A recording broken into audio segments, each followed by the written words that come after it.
Complainant जो होता तो या केसमधला कंप्लेनंट म्हणजे मॉर्फ करून त्याला थ्रेटन केलं होतं.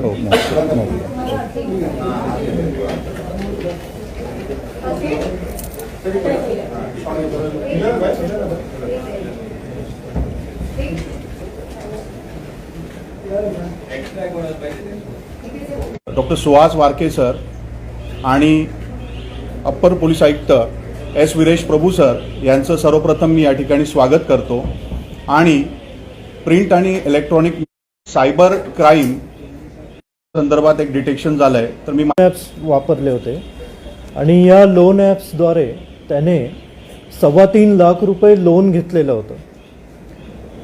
याच्यामध्ये लोन घेतल्यानंतर त्याला जे रीपेमेंट करावं लागलं ते त्याला बऱ्याच मोठ्या प्रमाणात जवळपास 15 लाखापेक्षा जास्त रीपेमेंट त्याला त्याच्यामध्ये करावं लागलं.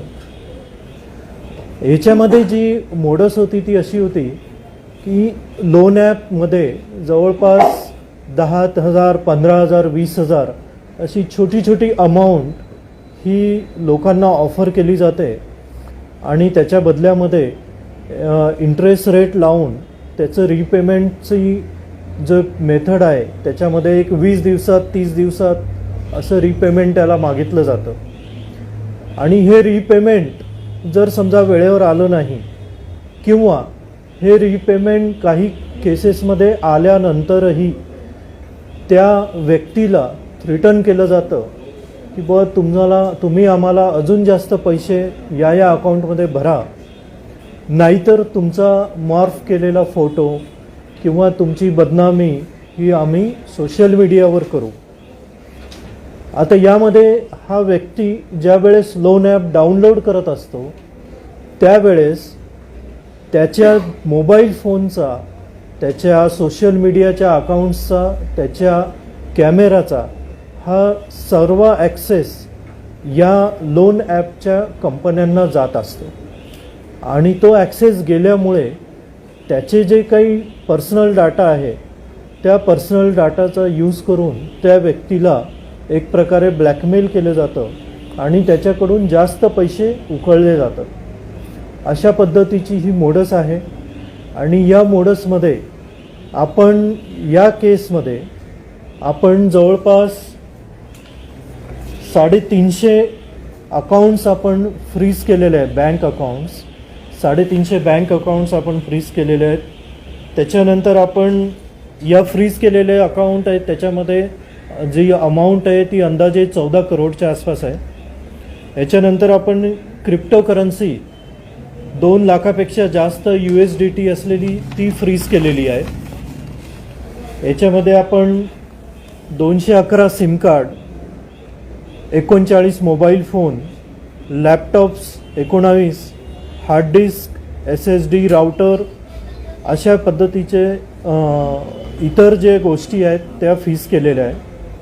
आणि याच्यामध्ये जवळपास जे जे अकाउंट्स फ्रीज केलेले आहेत त्याच्यामधली रक्कम ही जवळपास 14 कोटीच्या आसपास आहे. याच्यामध्ये डिनटॉक, त्याच्यानंतर इतर जे ॲप्स वापरण्यात आले त्याच्यामध्ये या तपासामध्ये जे आम्हाला लक्षात आलेलं आहे तर त्याच्यामध्ये click to chat, NX cloud अशा पद्धतीचे ॲप्स या ठिकाणी वापरण्यात आलेले आहेत. आमचं सर्व नागरिकांना आव्हान आहे की अशा प्रकारे जे लोन ॲप्स आहेत त्या लोन ॲप्सच्या आमिषाला त्यांनी बळी पडू नये. कारण हे ॲप्स डाउनलोड करत असताना त्यांचा सगळा डाटा या कंपन्यांकडे जात असतो आणि त्याचा जे मिसयूज करत असतात. म्हणून त्यांच्या ज्या फायनान्शियल नीड्स असतील ती त्यांनी प्रॉपर बँकिंग चॅनलमधूनच त्याच्यामध्ये करायच्या आहेत. कुठल्याही सस्पिशियस लिंक असतील तर त्याला क्लिक करू नका. आपल्याला कोणी फोन कॉल करत असेल, OTP मागत असेल, तो शेअर करू नका. आणि इन केस समजा काही चूक झाली असं वाटलं तर सायबरतर्फे जी हेल्पलाईन आहे 1930, त्या हेल्पलाईनवर ताबडतोब करा, जेणेकरून आपल्याला ते ट्रान्झॅक्शन थांबवता येतील आणि ते पैसे आपल्याला वाचवता येतील. याच्यामध्ये जे आपलं ट्रान्झॅक्शन किंवा आपलं डाटा शेअर केल्यानंतर जर लक्षात येत असेल तर तो जो गोल्डन आवर असतो तो फार महत्त्वाचा आहे. आणि त्याच्यामध्ये जर आपण या हेल्पलाईनवर डिटेल्स दिले तर आपले जे पैसे आहेत ते आपण दुसऱ्या अकाउंट्समध्ये जाण्यापासून थांबवू शकतो आणि आपला होणारा लॉस आपण प्रिव्हेंट करू शकतो. सायबर खात्याने ही हेल्पलाईन मेमध्ये सुरू केलेली आहे आणि आतापर्यंत आपण 21 लाख रुपये या हेल्पलाईनच्या द्वारे वाचवलेले आहेत. या कारवाईमध्ये आतापर्यंत आपण 14 लोक अरेस्ट करण्यात आलेले आहेत. हे 14 लोक आपण वेगवेगळ्या ठिकाणून अरेस्ट केले आहेत. बँगलोर आहे, उत्तराखंड आहे, हैदराबाद आहे, अशा वेगवेगळ्या ठिकाणून हे 14 लोक आपण अरेस्ट केलेले आहेत. या अरेस्ट केलेल्या लोकांमध्ये 4 लोक हे टीम मॅनेजर होते. त्याच्यानंतर 2 लोक हे फायनान्स ट्रान्झॅक्शन्स करण्यासाठी हेल्प करायचे. त्याच्यानंतर एक मॅनेजर, एक मेन प्रोजेक्ट मॅनेजर असे लोक आहेत. आणि एक व्यक्ती आहे जो या कंपन्या बनवून द्यायचा आणि त्याच्यापोटी त्याला पैसे मिळायचे. अशा पद्धतीची ही पूर्ण चेन जी आहे ती आपण या ठिकाणी उघडकीस आणलेली आहे.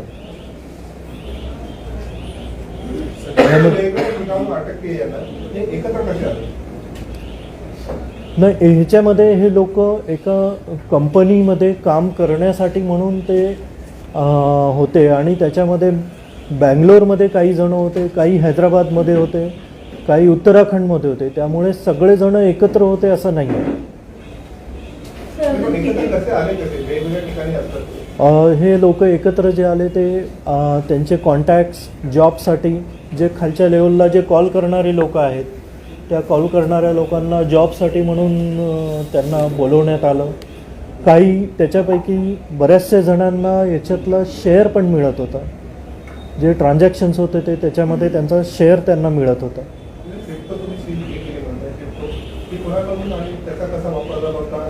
क्रिप्टो आपण एक्सचेंजेसकडून हेल्प घेऊन आपण ती सील केलेली आहे. आणि त्याचं पुढचं जे कारवाई आहे की हे एक्झॅक्टली कोणाचे ट्रान्झॅक्शन्स होते, कुठे चाललेले आहेत, त्याचा आपला तपास चालू आहे.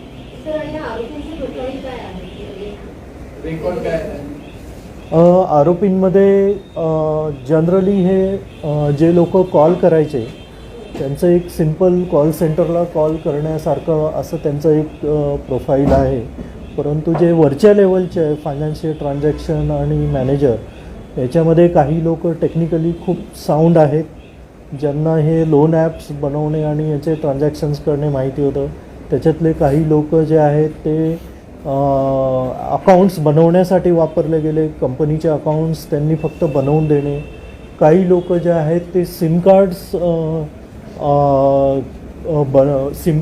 घेणे, म्हणजे ज्या व्यक्तीचे डॉक्युमेंट्स आहेत त्याला पण याच्यामध्ये माहिती नव्हतं की त्याचं डॉक्युमेंट्स वापरले जात आहेत आणि त्याच्या नावाने सिम कार्ड घेतलं जात आहे. तर अशा वेगवेगळ्या रोल ह्या प्रत्येक ग्रुपला देण्यात आलेला होता. ते सध्या तर आम्ही म्हणजे त्याचा तपास आमचा चाललेला आहे. सध्या तर आमच्या निदर्शनास तसं काही अजून आलेलं नाही आहे.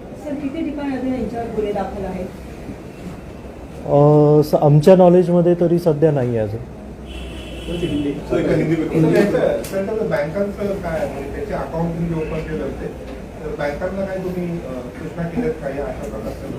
हो, बँकेच्या आम्ही कोऑर्डिनेशनमध्ये आहोत आणि बँकांना याबद्दल आम्ही काही गोष्टी सजेस्ट केलेल्या आहेत. ज्या ज्या बँकेमध्ये आम्हाला हे ट्रान्झॅक्शन सापडलेत त्यांना आम्ही अलर्ट केलेला आहे की अशा पद्धतीचे सस्पिशियस ट्रान्झॅक्शन्स असतील तर आम्हाला कळवावे. आणि सर अनेकदा म्हणजे चीटिंगच्या केसेसमध्ये एक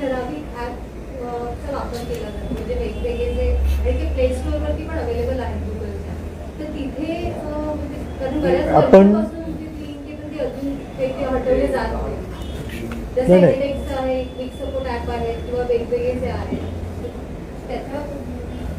याच्यामध्ये आपण मे महिन्यामध्ये 103 लोन ॲप आयडेंटिफाय करून ते ब्लॉक करण्याबद्दल आपण सर्टीनला आपण लेटर पाठवलेलं आहे आणि बरेचसे लोन ॲप हे ब्लॉक होतात, पण त्याच्यानंतर ते वेगळ्या नावाने किंवा सिमिलर नावाने परत फ्लोट होतात ब्लॉक झाल्यानंतर. आणि याच्यामध्ये असं पण आम्हाला लक्षात आलं आहे की काही लोन ॲप्स हे स्टोअरवर अवेलेबल नाही, ते लिंकद्वारे शेअर केले जातात. माझं मत असं होतं की म्हणजे हा लोन ॲपचा विषय आहे, पण वेगवेगळ्या फसवणुकीसाठी ज्या अनेकदा एनिडेक्स आणि क्विक सपोर्ट ॲप म्हणा किंवा असे वेगवेगळे ॲपचा यूज होतो, तर त्याबाबत गुगलशी किंवा म्हणजे ते प्ले स्टोअरवर इझिली अवेलेबल आपण सांगतो. हो, आपण त्यांच्याशी कम्युनिकेट करतो.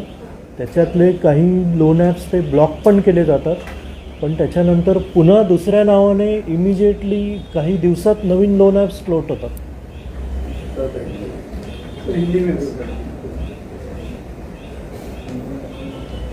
मुंबई में पश्चिम प्रादेशिक साइबर पुलिस स्टेशन में एक ऑफेंस हमने रजिस्टर किया है. उसमें जो कंप्लेनेंट है उसने लोन ऐप्स के द्वारा 3 लाख के आसपास के अमाउंट का लोन लिया था. ये कर्जा लेने के बाद उसको तकरीबन 15 लाख से ज़्यादा रुपए उसके बदले में पे करने के लिए बाध्य किया गया. इस तरह का जो कंप्लेंट था उसका हम तहकीकात कर रहे थे.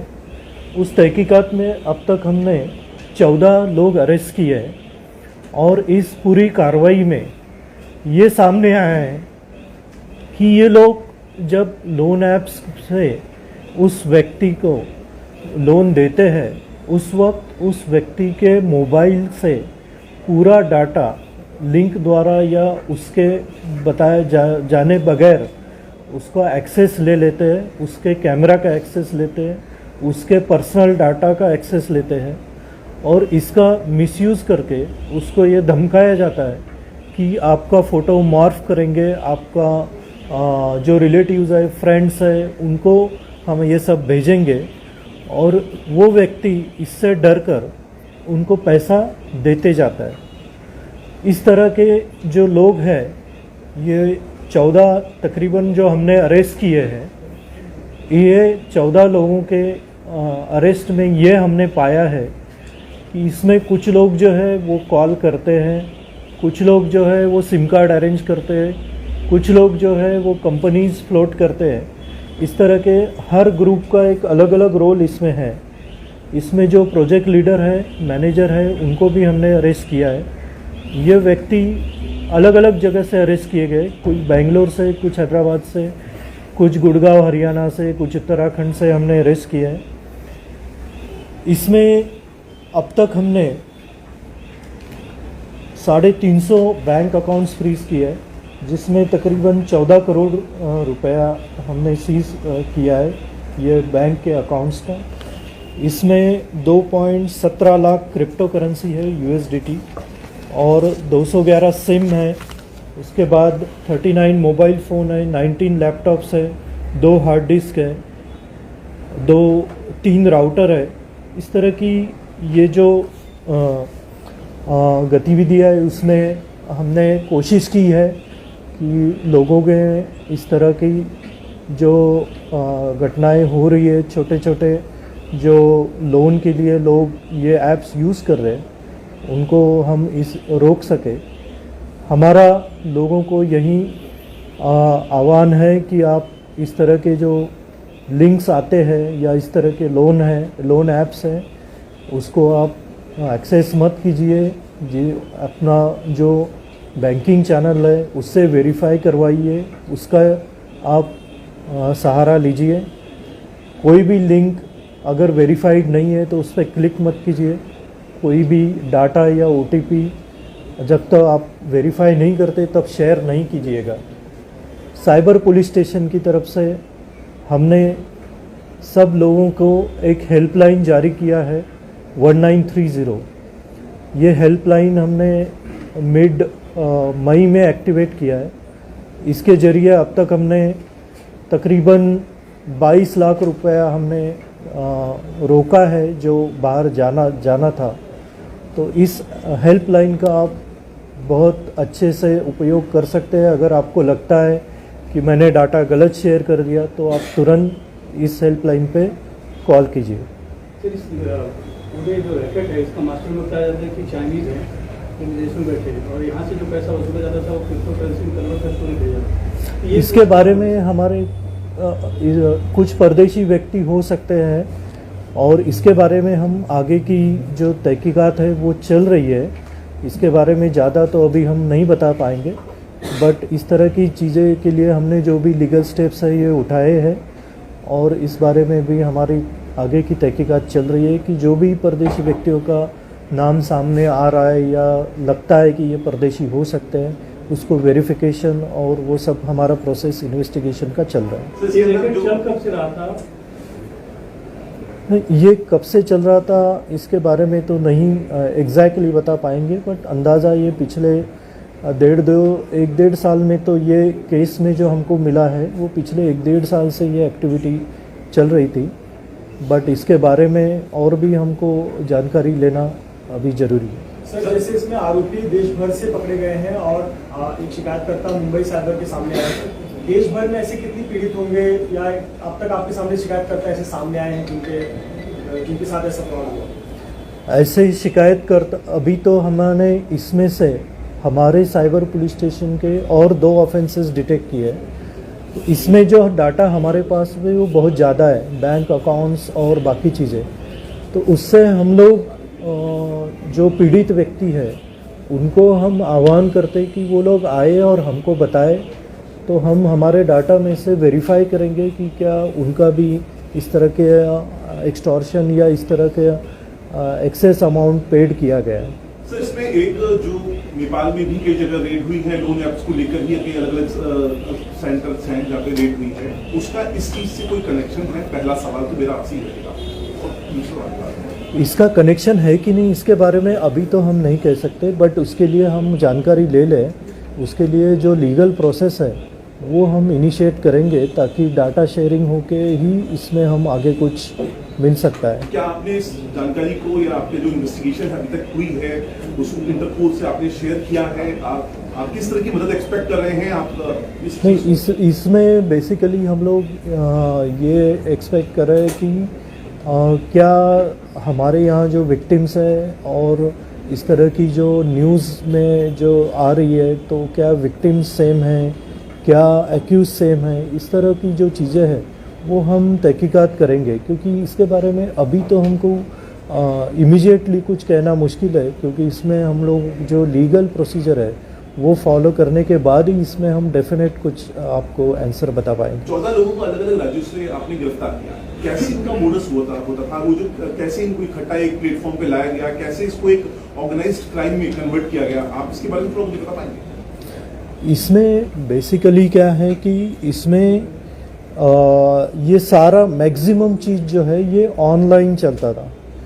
तो जो लोग काम करते थे, उदाहरणार्थ जो कॉल करने के लिए काम करते थे, उसमें से काफ़ी लोग तो घर पे बैठ के ही काम करते थे। तो ये जो चीज़ है इनको इकट्ठा करने का जो प्लेटफॉर्म है वो ऑनलाइन का है और मोस्टली ये डिंगटॉक जो ऐप है उसने यूज़ किए, वो ये ऐप ये लोग यूज़ करते थे डिंगटॉक, DINGTAL डिंगटॉक। प्रियांशी करके एक आरोपी इसमें अरेस्ट हुई और चाइनीज ट्रांसलेटर के तौर पर काम करती थी, ये बात सही है? इसके बारे में जो अरेस्ट हुई है लेडी, उसके बारे में अभी हमारा तहकीकात चल रहा है कि उसके किन लोगों से इस तरह की जो चीज़ें हैं उसमें उसका एसोसिएशन रहा है। तो ये अभी हम इन्वेस्टिगेशन में कौन कर रहे हैं। बरामद हुआ है सर इसमें जो मॉफ करके क्लाइंट को भेजा जाता था? नहीं, ऐसा डेटा जो बरामद अभी जो हुआ है इसके बारे में ज़्यादा हम बोल नहीं पाएंगे, क्योंकि वो डाटा हमने अभी फॉरेंसिक के लिए भेजा है। तो वहाँ से रिपोर्ट आने के बाद ही इसके ऊपर हम कुछ आगे बता पाएंगे।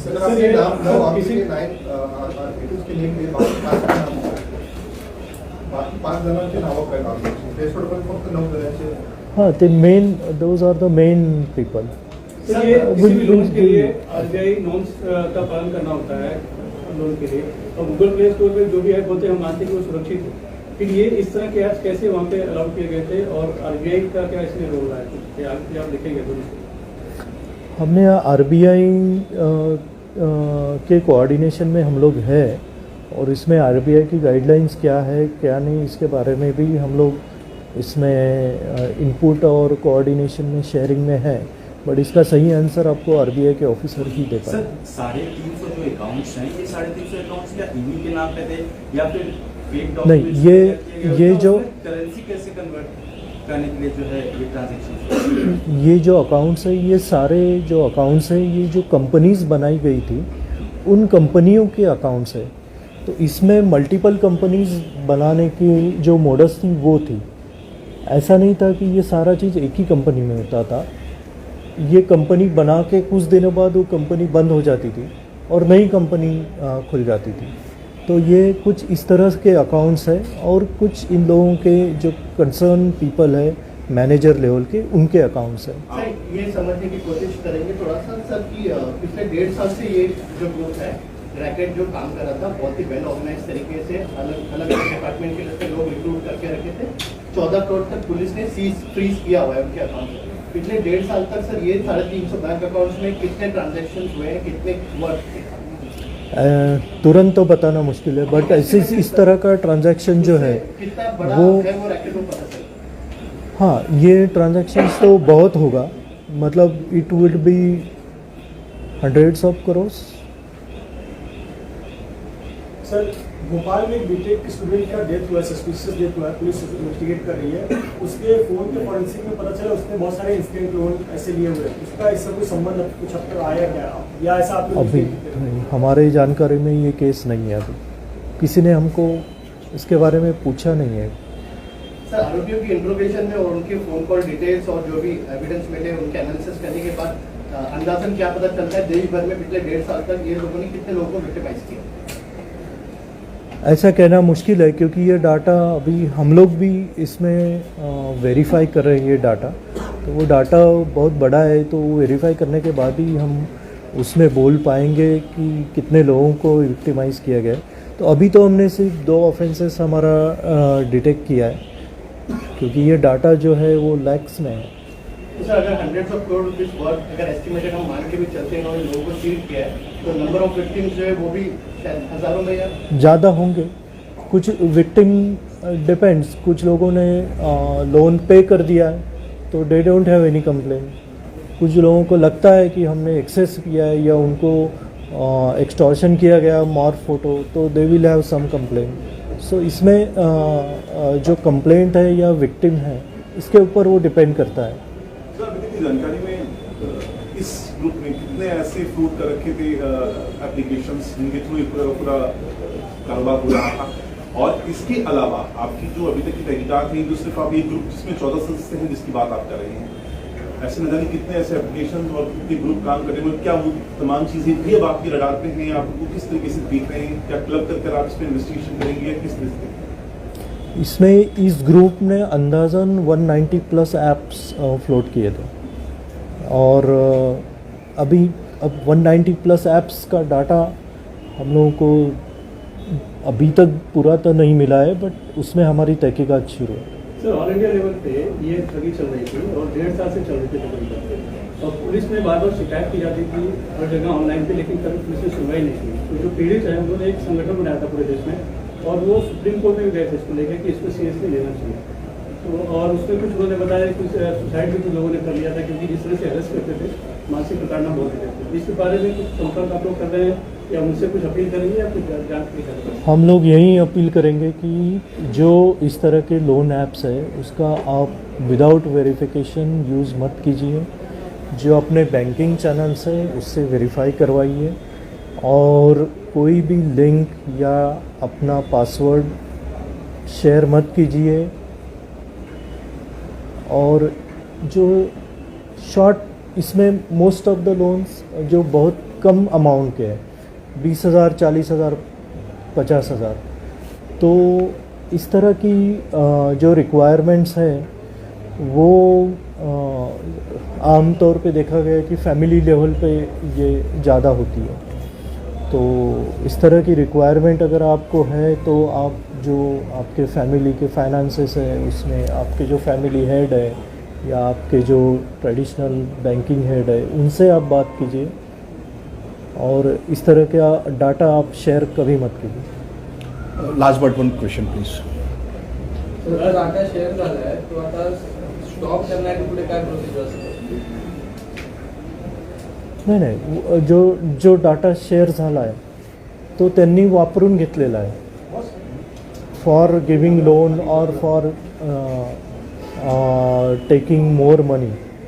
तो that data is already used by them, so it is not of use to them also now probably. Thank you. मुद्दे मालवर जो देतो तो लैपटॉप का जो आपने सील किया वो तो दिखाई टीवी में कहानी कैसे बनी? फॉरेंसिक लगेगा सर. लैपटॉप दिखा के आप थैंक यू. टीवी में कहानी कैसे बनेगी?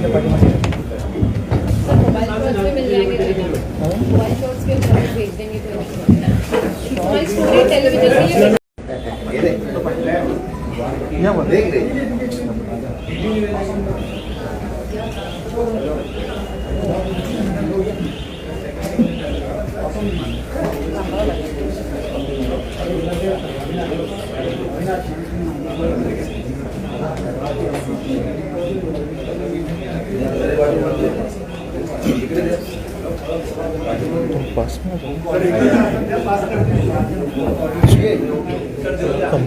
कंप्लेनंट जो होता तो या केसमधला कंप्लेनंट म्हणजे मॉर्फ करून त्याला थ्रेटन केलं होतं.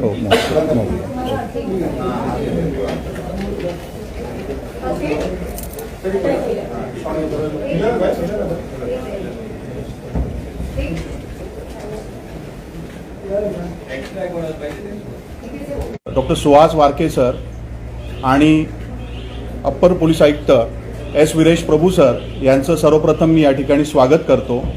आणि प्रिंट आणि इलेक्ट्रॉनिक सायबर क्राईम संदर्भात एक डिटेक्शन झालं आहे तर मी ॲप्स वापरले होते आणि या लोन ॲप्सद्वारे त्याने 3.25 लाख रुपये लोन घेतलेलं होतं. याच्यामध्ये लोन घेतल्यानंतर त्याला जे रीपेमेंट करावं लागलं ते त्याला बऱ्याच मोठ्या प्रमाणात जवळपास 15 लाखापेक्षा जास्त रीपेमेंट त्याला त्याच्यामध्ये करावं लागलं. याच्यामध्ये जी मोडस होती ती अशी होती की लोन ॲपमध्ये जवळपास 10,000, 15,000, 20,000 अशी छोटी छोटी अमाऊंट ही लोकांना ऑफर केली जाते आणि त्याच्या बदल्यामध्ये इंटरेस्ट रेट लावून त्याचं रीपेमेंटची जो मेथड आहे त्याच्यामध्ये एक 20 दिवसात 30 दिवसात असं रीपेमेंट त्याला मागितलं जातं. आणि हे रीपेमेंट जर समजा वेळेवर आलं नाही किंवा हे रीपेमेंट काही केसेसमध्ये आल्यानंतरही त्या व्यक्तीला रिटर्न केलं जातं की तुम्ही आम्हाला अजून जास्त पैसे या अकाउंटमध्ये भरा, नाहीतर तुमचा मॉर्फ केलेला फोटो किंवा तुमची बदनामी ही आम्ही सोशल मीडियावर करू. आता यामध्ये हा व्यक्ती ज्या वेळेस लोन ॲप डाउनलोड करत असतो त्यावेळेस त्याच्या मोबाईल फोनचा, त्याच्या सोशल मीडियाच्या अकाउंट्सचा, त्याच्या कॅमेराचा हा सर्व ॲक्सेस या लोन ॲपच्या कंपन्यांना जात असतो. आणि तो ॲक्सेस गेल्यामुळे त्याचे जे काही पर्सनल डाटा आहे त्या पर्सनल डाटाचा यूज करून त्या व्यक्तीला एक प्रकारे ब्लॅकमेल केलं जातं आणि त्याच्याकडून जास्त पैसे उकळले जातात. अशा पद्धतीची ही मोडस आहे. आणि या मोडसमध्ये आपण या केसमध्ये आपण जवळपास 350 अकाउंट्स आपण फ्रीज केलेले आहेत. बँक अकाउंट्स 350 बँक अकाउंट्स आपण फ्रीज केलेले आहेत. त्याच्यानंतर आपण या फ्रीज केलेले अकाउंट आहेत त्याच्यामध्ये जी अमाऊंट आहे ती अंदाजे 14 करोडच्या आसपास आहे। याच्यानंतर आपण क्रिप्टोकरन्सी 2 लाखापेक्षा जास्त USDT असलेली ती फ्रीज केलेली आहे।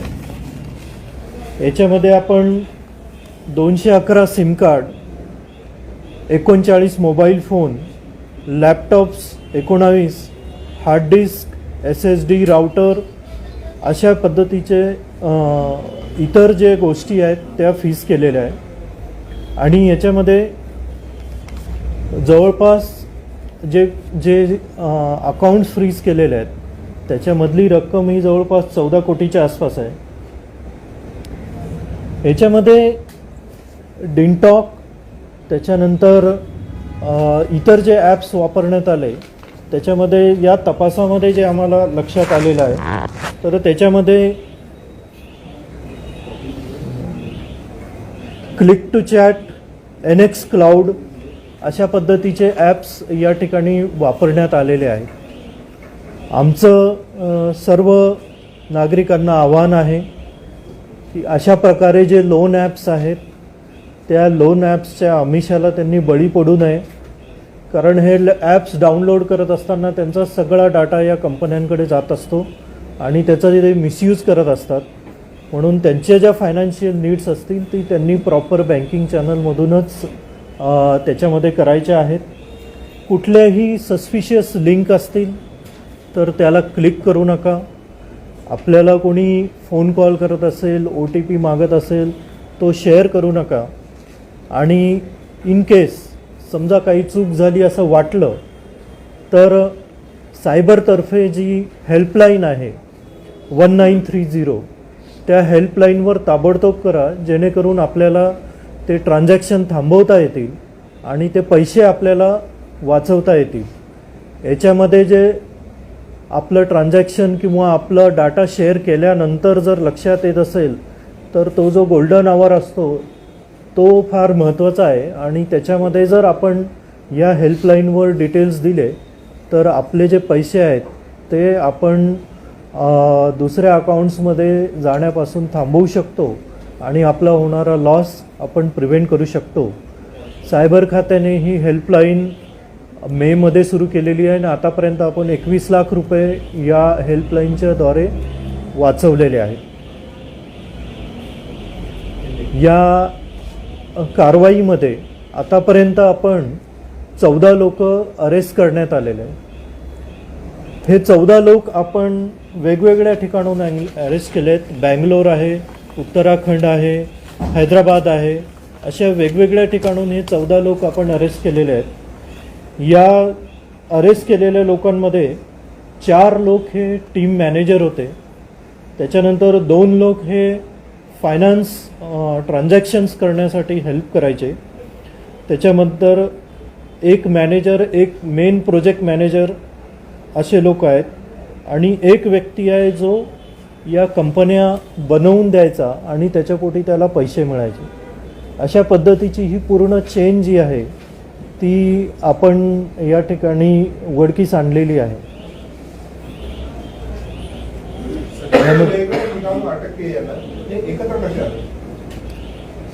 नाही, ह्याच्यामध्ये हे लोक एका कंपनीमध्ये काम करण्यासाठी म्हणून ते होते आणि त्याच्यामध्ये बँगलोरमध्ये काही जण होते, काही हैदराबादमध्ये होते, काही उत्तराखंडमध्ये होते, त्यामुळे सगळेजण एकत्र होते असं नाही आहे। हे लोक एकत्र जे आले ते त्यांचे कॉन्टॅक्ट्स जॉबसाठी, जे खालच्या लेवलला जे कॉल करणारे लोक आहेत त्या कॉल करणाऱ्या लोकांना जॉबसाठी म्हणून त्यांना बोलवण्यात आलं।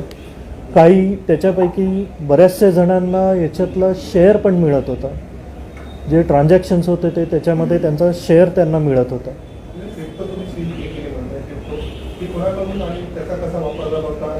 क्रिप्टो आपण एक्सचेंजेसकडून हेल्प घेऊन आपण ती सील केलेली आहे आणि त्याचं पुढचं जे कारवाई आहे की हे एक्झॅक्टली कोणाचे ट्रान्झॅक्शन्स होते, कुठे चाललेले आहेत, त्याचा आपला तपास चालू आहे। सर, आणि आरोपींची प्रोफाईल काय आहे? रेकॉर्ड काय आहे? आरोपींमध्ये जनरली हे जे लोक कॉल करायचे त्यांचं एक सिम्पल कॉल सेंटरला कॉल करण्यासारखं असं त्यांचं एक प्रोफाईल आहे. परंतु जे वरच्या लेवलचे आहे फायनान्शियल ट्रान्झॅक्शन आणि मॅनेजर, याच्यामध्ये काही लोक टेक्निकली खूप साऊंड आहेत, ज्यांना हे लोन ॲप्स बनवणे आणि याचे ट्रान्झॅक्शन्स करणे माहिती होतं. त्याच्यातले काही लोक जे आहेत ते अकाउंट्स बनवण्यासाठी वापरले गेले, कंपनीचे अकाउंट्स त्यांनी फक्त बनवून देणे. काही लोक जे आहेत ते सिम कार्ड्स घेणे, म्हणजे ज्या व्यक्तीचे डॉक्युमेंट्स आहेत त्याला पण याच्यामध्ये माहिती नव्हतं की त्याचं डॉक्युमेंट्स वापरले जात आहेत आणि त्याच्या नावाने सिम कार्ड घेतलं जात आहे. तर अशा वेगवेगळ्या रोल ह्या प्रत्येक ग्रुपला देण्यात आलेला होता. तर 14पैकी किती जणांमध्ये क्रिमिनल बॅकग्राऊंड आहे सर, आधी रेकॉर्डवर आहे? ते सध्या तर आम्ही म्हणजे त्याचा तपास आमचा चाललेला आहे. सध्या तर आमच्या निदर्शनास तसं काही अजून आलेलं नाही आहे. सर किती ठिकाणी अजून यांच्यावर गुन्हे दाखल आहेत? आमच्या नॉलेजमध्ये तरी सध्या नाही आहे अजून. So, एका हिंदी में बँकांचं काय आहे, म्हणजे त्याचे अकाउंट तुम्ही ओपन केलं होते तर बँकांना काय तुम्ही सूचना केल्यात काही अशा प्रकारचं? हो, बँकेच्या आम्ही कोऑर्डिनेशनमध्ये आहोत आणि बँकांना याबद्दल आम्ही काही गोष्टी सजेस्ट केलेल्या आहेत. ज्या ज्या बँकेमध्ये आम्हाला हे ट्रान्झॅक्शन सापडलेत त्यांना आम्ही अलर्ट केलेलं आहे की अशा पद्धतीचे सस्पिशियस ट्रान्झॅक्शन्स असतील तर आम्हाला कळवावे म्हणून. आणि सर अनेकदा म्हणजे चीटिंगच्या केसेसमध्ये एक ठराविक ॲपचा वापर केला जातो, म्हणजे वेगवेगळे जे आणि ते प्ले स्टोअरवरती पण अवेलेबल आहेत गुगलच्या, तर तिथे म्हणजे कारण बऱ्याच वर्षांपासून जी लिंक आहे पण ती अजून काही हटवले जात नाही. जसे इंडेक्स आहे, क्विक सपोर्ट ॲप आहे किंवा वेगवेगळे जे आहेत त्याच्या याच्यामध्ये आपण मे महिन्यामध्ये 103 लोन ॲप आयडेंटिफाय करून ते ब्लॉक करण्याबद्दल आपण सर्टीनला आपण लेटर पाठवलेलं आहे. आणि बरेचसे लोन ॲप हे ब्लॉक होतात पण त्याच्यानंतर ते वेगळ्या नावाने किंवा सिमिलर नावाने परत फ्लोट होतात ब्लॉक झाल्यानंतर. आणि याच्यामध्ये असं पण आम्हाला लक्षात आलं आहे की काही लोन ॲप्स हे स्टोअरवर अवेलेबल नाही, ते लिंकद्वारे शेअर केले जातात. माझा मुद्दा असा होता की म्हणजे हा लोन ॲपचा विषय आहे, पण वेगवेगळ्या फसवणुकीसाठी ज्या अनेकदा एनिडेक्स आणि क्विक सपोर्ट ॲप म्हणा किंवा असे वेगवेगळे ॲपचा यूज होतो, तर त्याबाबत गुगलशी किंवा म्हणजे ते प्ले स्टोअरवर इझिली अवेलेबल आपण सांगतो. हो, आपण त्यांच्याशी कम्युनिकेट करतो. त्याच्यातले काही लोन ॲप्स ते ब्लॉक पण केले जातात, पण त्याच्यानंतर पुन्हा दुसऱ्या नावाने इमिजिएटली काही दिवसात नवीन लोन ॲप्स फ्लोट होतात. हिंदी में मुंबई में पश्चिम प्रादेशिक साइबर पुलिस स्टेशन में एक ऑफेंस हमने रजिस्टर किया है. उसमें जो कंप्लेनेंट है उसने लोन ऐप्स के द्वारा 3 लाख के आसपास के अमाउंट का लोन लिया था. ये कर्जा लेने के बाद उसको तकरीबन 15 लाख से ज़्यादा रुपए उसके बदले में पे करने के लिए बाध्य किया गया. इस तरह का जो कंप्लेंट था उसका हम तहकीकात कर रहे थे. उस तहकीकात में अब तक हमने 14 लोग अरेस्ट किए हैं और इस पूरी कार्रवाई में ये सामने आया है कि ये लोग जब लोन ऐप्स से उस व्यक्ति को लोन देते हैं उस वक्त उस व्यक्ति के मोबाइल से पूरा डाटा लिंक द्वारा या उसके बताए जाने बगैर उसका एक्सेस ले लेते हैं, उसके कैमरा का एक्सेस लेते हैं, उसके पर्सनल डाटा का एक्सेस लेते हैं और इसका मिसयूज़ करके उसको ये धमकाया जाता है कि आपका फ़ोटो मॉर्फ करेंगे, आपका जो रिलेटिव्स है, फ्रेंड्स है, उनको हम ये सब भेजेंगे और वो व्यक्ति इससे डर कर उनको पैसा देते जाता है. इस तरह के जो लोग हैं ये 14 तकरीबन जो हमने अरेस्ट किए हैं, ये 14 लोगों के अरेस्ट में ये हमने पाया है कि इसमें कुछ लोग जो है वो कॉल करते हैं, कुछ लोग जो है वो सिम कार्ड अरेंज करते हैं, कुछ लोग जो है वो कंपनीज फ्लोट करते हैं. इस तरह के हर ग्रुप का एक अलग अलग रोल इसमें है. इसमें जो प्रोजेक्ट लीडर है, मैनेजर है, उनको भी हमने अरेस्ट किया है. ये व्यक्ति अलग अलग जगह से अरेस्ट किए गए, कुछ बेंगलोर से, कुछ हैदराबाद से, कुछ गुड़गांव हरियाणा से, कुछ उत्तराखंड से हमने अरेस्ट किया है। इसमें अब तक हमने 350 बैंक अकाउंट्स फ्रीज किए हैं, जिसमें तकरीबन 14 करोड़ रुपया हमने सीज किया है ये बैंक के अकाउंट्स का। इसमें 2.17 लाख क्रिप्टो करेंसी है USDT और 211 सिम है। उसके बाद 39 मोबाइल फ़ोन है, 19 लैपटॉप्स है, 2 हार्ड डिस्क है, 3 राउटर है। इस तरह की ये जो गतिविधियाँ है उसमें हमने कोशिश की है कि लोगों के इस तरह की जो घटनाएं हो रही है, छोटे छोटे जो लोन के लिए लोग ये ऐप्स यूज़ कर रहे हैं, उनको हम रोक सके। हमारा लोगों को यही आह्वान है कि आप इस तरह के जो लिंक्स आते हैं या इस तरह के लोन ऐप्स हैं, उसको आप एक्सेस मत कीजिए। जी, अपना जो बैंकिंग चैनल है उससे वेरीफाई करवाइए, उसका आप सहारा लीजिए। कोई भी लिंक अगर वेरीफाइड नहीं है तो उस पर क्लिक मत कीजिए। कोई भी डाटा या OTP जब तक आप वेरीफाई नहीं करते तब शेयर नहीं कीजिएगा। साइबर पुलिस स्टेशन की तरफ से हमने सब लोगों को एक हेल्पलाइन जारी किया है 1930। ये हेल्पलाइन हमने मिड मई में एक्टिवेट किया है। इसके ज़रिए अब तक हमने तकरीबन 22 लाख रुपया हमने रोका है जो बाहर जाना था। तो इस हेल्पलाइन का आप बहुत अच्छे से उपयोग कर सकते हैं। अगर आपको लगता है कि मैंने डाटा गलत शेयर कर दिया तो आप तुरंत इस हेल्पलाइन पे कॉल कीजिए। सर, इस पूरे जो रैकेट है इसका मास्टर में बताया जाता है कि चाइनीज़ है, जो विदेश में बैठे हैं और यहाँ से जो पैसा वसूला जाता था वो क्रिप्टो करेंसी में कन्वर्ट करके उन्हें भेजा। इसके बारे में हमारे कुछ परदेशी व्यक्ति हो सकते हैं और इसके बारे में हम आगे की जो तहकीकात है वो चल रही है। इसके बारे में ज़्यादा तो अभी हम नहीं बता पाएंगे, बट इस तरह की चीज़ें के लिए हमने जो भी लीगल स्टेप्स है ये उठाए हैं और इस बारे में भी हमारी आगे की तहकीकात चल रही है कि जो भी परदेशी व्यक्तियों का नाम सामने आ रहा है या लगता है कि ये परदेशी हो सकते हैं, उसको वेरिफिकेशन और वो सब हमारा प्रोसेस इन्वेस्टिगेशन का चल रहा है। ये रैकेट चल कब से रहा था? ये कब से चल रहा था इसके बारे में तो नहीं एग्जैक्टली बता पाएंगे, बट अंदाज़ा ये पिछले 1.5 साल में तो ये केस में जो हमको मिला है वो पिछले 1.5 साल से ये एक्टिविटी चल रही थी। बट इसके बारे में और भी हमको जानकारी लेना अभी ज़रूरी है। सर, जैसे इसमें आरोपी देश भर से पकड़े गए हैं और एक शिकायतकर्ता मुंबई साइबर के सामने आए हैं, देश भर में ऐसे कितनी पीड़ित होंगे या अब तक आपके सामने शिकायतकर्ता ऐसे सामने आए हैं जिनके साथ ऐसा प्रॉब्लम हुआ? ऐसे ही शिकायतकर्ता अभी तो हमने इसमें से हमारे साइबर पुलिस स्टेशन के और 2 ऑफेंसेस डिटेक्ट किए हैं। तो इसमें जो डाटा हमारे पास में वो बहुत ज़्यादा है, बैंक अकाउंट्स और बाकी चीज़ें। तो उससे हम लोग जो पीड़ित व्यक्ति है उनको हम आह्वान करते कि वो लोग आए और हमको बताए, तो हम हमारे डाटा में से वेरीफाई करेंगे कि क्या उनका भी इस तरह के एक्सटॉर्शन या इस तरह के एक्सेस अमाउंट पेड किया गया है। सर, इसमें एक जो नेपाल में भी कई जगह रेड हुई है लोन ऐप्स को लेकर ही, कई अलग अलग सेंटर्स हैं जहाँ पे रेड हुई है, उसका इस चीज से कोई कनेक्शन है? पहला सवाल तो मेरा आपसे ही रहेगा। और दूसरा इसका कनेक्शन है कि नहीं इसके बारे में अभी तो हम नहीं कह सकते, बट उसके लिए हम जानकारी ले लें।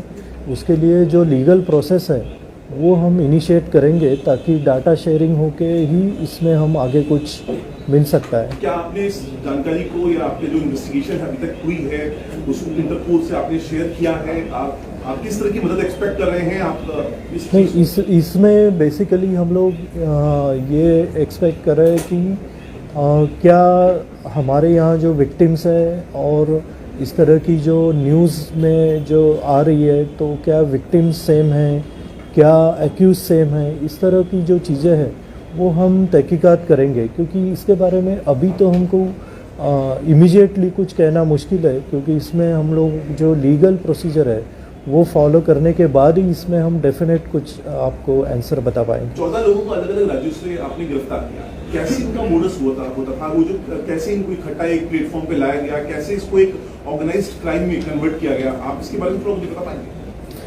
इसमें बेसिकली क्या है कि इसमें ये सारा मैक्सिमम चीज़ जो है ये ऑनलाइन चलता था।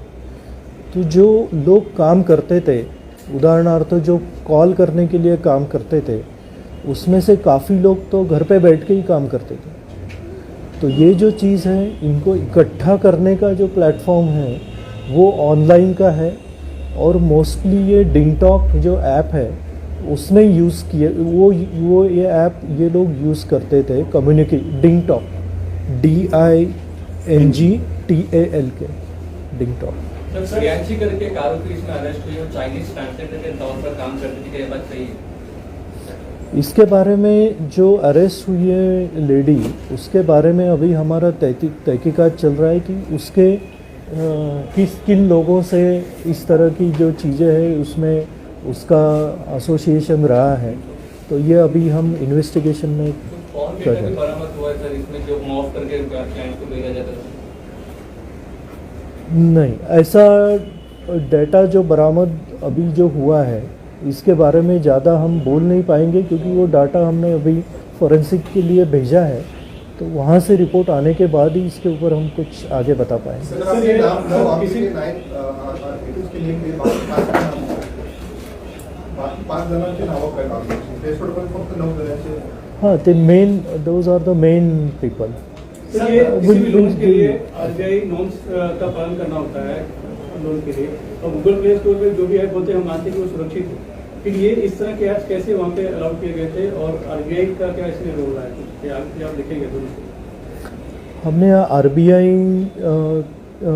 के कोऑर्डिनेशन में हम लोग हैं, और इसमें RBI की गाइडलाइंस क्या है क्या नहीं इसके बारे में भी हम लोग इसमें इनपुट और कोऑर्डिनेशन में शेयरिंग में है। बट इसका सही आंसर आपको RBI के ऑफिसर ही दे पाए। सर 350 जो अकाउंट्स हैं, ये 350 अकाउंट्स क्या इन्हीं के नाम पे थे या फिर फेक नहीं, ये जो करेंसी कैसे कन्वर्ट करने के लिए जो है ये ट्रांजैक्शन? ये जो अकाउंट्स है, ये सारे जो अकाउंट्स हैं ये जो कंपनीज बनाई गई थी उन कंपनियों के अकाउंट्स है। तो इसमें मल्टीपल कंपनीज बनाने की जो मोडस थी वो थी। ऐसा नहीं था कि ये सारा चीज़ एक ही कंपनी में होता था। ये कंपनी बना के कुछ दिनों बाद वो कंपनी बंद हो जाती थी और नई कंपनी खुल जाती थी। तो ये कुछ इस तरह के अकाउंट्स है, और कुछ इन लोगों के जो कंसर्न पीपल है मैनेजर लेवल के, उनके अकाउंट्स है। सर ये समझने की कोशिश करेंगे थोड़ा सा सर कि पिछले 1.5 साल से ये जो ग्रुप है रैकेट जो काम कर रहा था बहुत ही वेल ऑर्गेनाइज तरीके से, अलग अलग डिपार्टमेंट के लिस्ट में लोग रिक्रूट करके रखे थे।